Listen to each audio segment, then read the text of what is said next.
بعد كده في حاجه اسمها الاناليتيكال، واتكلمنا عليها قبل كده، اناليتيكال سكيلز، وفي حاجه اسمها بروبلم سولفنج سكيلز. لازم الاثنين دول، يا اما هيسالك اسئله هيقيس عندك المهارات دي، حتى لو ما سالهاش انت لازم توصلها، الشطاره اللي انت توصلها.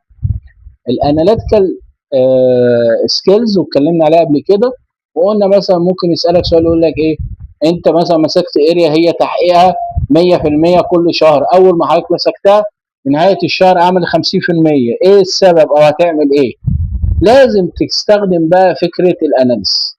اعمل اناليس الاريا يا دكتور، هبدا اشوف الكاستمر اللي كانت بتكتب الشهر اللي فات، واشوف الكاستمر اللي هي كتبت في الشهر الواقع ده، واشوف مين اللي ما كتبش وايه السبب.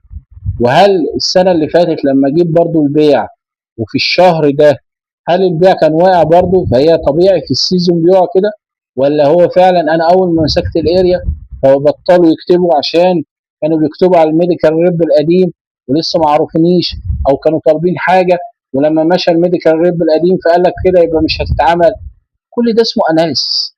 فبالتالي انت راجل بتعمل اناليسيس عشان تشوف الروت كوز بتاعت المشكله ايه وتبدا تحلها. لازم توصل له كده، ولازم تقول الكلام اللي انا بقوله ده، يا دكتور انا عايز اعرف الروت كوز بتاعت المشكله عشان اعرف احلها.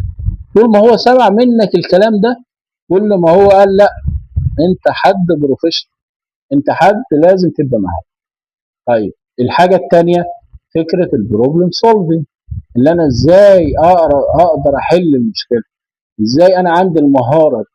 تبدا تقول له واقعه حصلت معاك في الكليه، معاك في البيت، انا حد بعرف ازاي كان في موقف معين او سيتويشن معين وانا خدت اكشن كذا وكانت النتيجه كذا واتحلت المشكله. لازم تكون تضرب امثله وتوصل له ان المهاره دي عندك. طيب جميل.